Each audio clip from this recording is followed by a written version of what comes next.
Hey FHN, I'm Camden. And I'm Maddie, and we're excited to have you with us for this week's edition of The Nightly Show.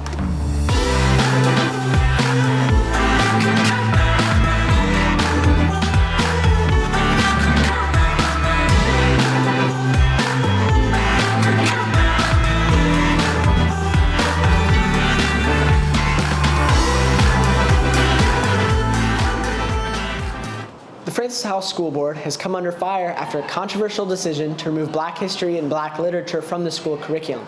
Laney Quandt is here with a story on the school's organized student walkouts. One thing that was special about the walkout was that it was very student-led, so all the students planned the walkout, and it was a very student-based movement. This walkout, it was beneficial for many reasons. I think it got students who didn't know quite about the issue, or maybe what happened and how our school board has been running things. And I think it allowed students to educate themselves, and I think that students might have even taken it a step further if they were really passionate about it and kind of educated themselves more about what has happened in the past. I think they put pressure on the board to make changes, and even though they made the changes before the walkout, I don't even know if the walkout was on the radar at that time, I do think the movement by the community did lead to a different decision than they originally had in mind. So I think that's important. And the walkout itself, I think, is probably important because it showed, hey, these students themselves cared about that. I think one of the main initiatives that we were advocating for were for inclusivity of all students, and not just Black history and Black literature, but the school board said this is just the start, and they're really coming for all students. And I would say that all students need to be aware that their education is going to be taken away.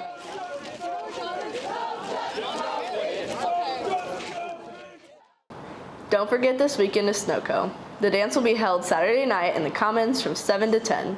Doors close at 7:30, so don't forget to be on time. Tickets are being sold during lunches all through this week, along with Wednesday after school from 1:30 to 2:30. If a student graduated December 2023, they don't need a guest form. However, they will need to buy their ticket Wednesday after school. If you didn't dress up yesterday, today is teacher-student swap. Tomorrow will be bikers versus surfers. Thursday, students will be encouraged to dress as a supervillain, and the week will round out Friday with neon class colors for a snow coming twist.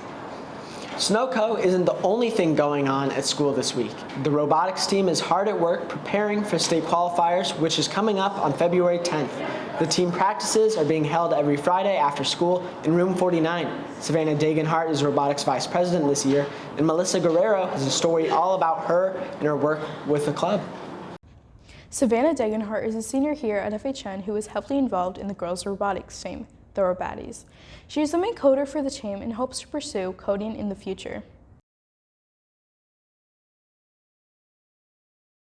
When she was in 5th grade, she joined this robotics team, and that's whenever I really noticed it. She really became really interested in it. The 5th grade program definitely sparked my interest in coding. That's what made me decide, yeah, I think that I really want to do this.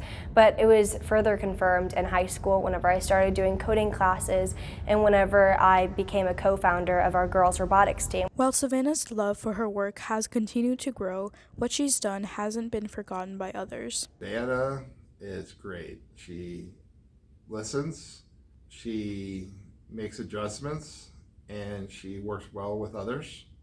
And with that, you can do a lot of different things. Savanna works with the robot builders and figures out how to encode the robot to get it to move from point A to point B, what position she needs it to have it in to actually pick up the scoring elements in the robotics competitions. I want to do geospatial intelligence, specializing in the computer science aspect of it. Spatial intelligence is very broad, like I said. Whenever you think of geospatial intelligence, a good way to explain it, what I'd be doing, is Google Maps. That's basically what I did during my internship. I did a similar thing to Google Maps, where it's a park navigation.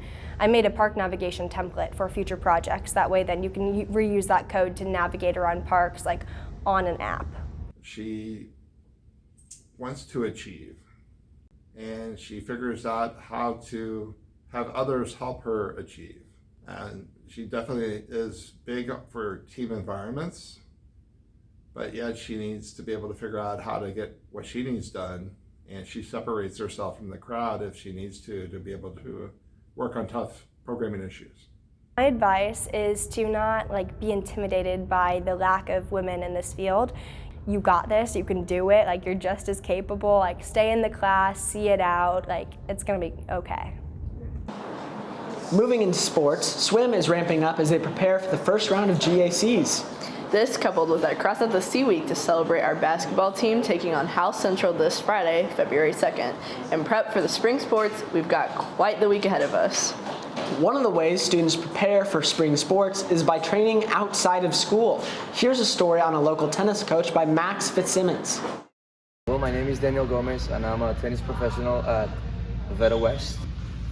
In my recent years of experience, I've heard that some of the people that play tennis, they think tennis is an easy sport. That's why some of them choose it. They don't want to choose something like football, that it's rough on the body and people have to tackle and do all these crazy workouts. So they decide to play tennis because they think it's an easy sport. But what they don't understand is if they want to be good, they have to put a tremendous amount of work into it and a lot of hours on court. So people have this misconception of tennis. They think it's easy, but it's actually one of the hardest sports to learn, and that's one of the things. It's physical until you get good. It is physical until you get really good. Once you get really good, it stops being physical and it becomes mental. Just don't choose tennis if you think it's an easy sport, because you're gonna get frustrated and you're gonna get burned out. My favorite part about coaching, it's definitely connecting with my players and just seeing how they trust me with time. At first, some people don't trust me because I look young or because I, whatever. But once they know I know, and once they know I care about them, then they start to listen more and they start to, build that trust player-coach. And when that connection is established, people improve. In pro sports news, Jokic got his 134th triple-double against the Pacers, and ESPN announcer Stephen Smith, along with many other credible speakers, claimed that Lamar Jackson has actually surpassed Patrick Mahomes in terms of skill. Hey Camden, do you watch UFC? Not much, but I'm meaning to get into it. Well, lucky for you, our very own Ben Bartels started a podcast discussing news surrounding UFC. Here's a sneak peek. Now I think it's time to move on to the definitive, I would say, best knockout of the year. I've seen some people argue about what's the best knockout. It's pretty obvious, in my opinion, what's the best knockout. Israel Adesanya versus Alex Pereira 2. Thanks, Ben. To check out the full episode, go to FHNtoday.com. The 66th Annual Grammy Awards will be held this weekend, February 4th at 7 p.m. with host Trevor Noah. Looking back at previous critically acclaimed albums, here's Nathan Smith with his review of Kanye West's College Dropout. Hi, my name is Nathan, and I'm going to be reviewing The College Dropout.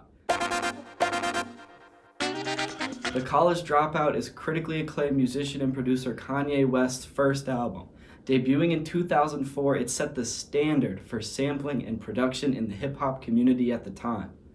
The album overall is a really great listening experience, the production is wonderful, and the lyrics are very well written. If I had to pick a top song, I have to go with Through the Wire, but Slow Jams is a close second.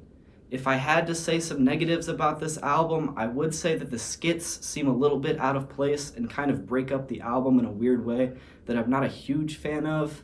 And I also want to say that it is easy to overrate an old album because of nostalgia, but I think The College Dropout overall deserves a 9 out of 10.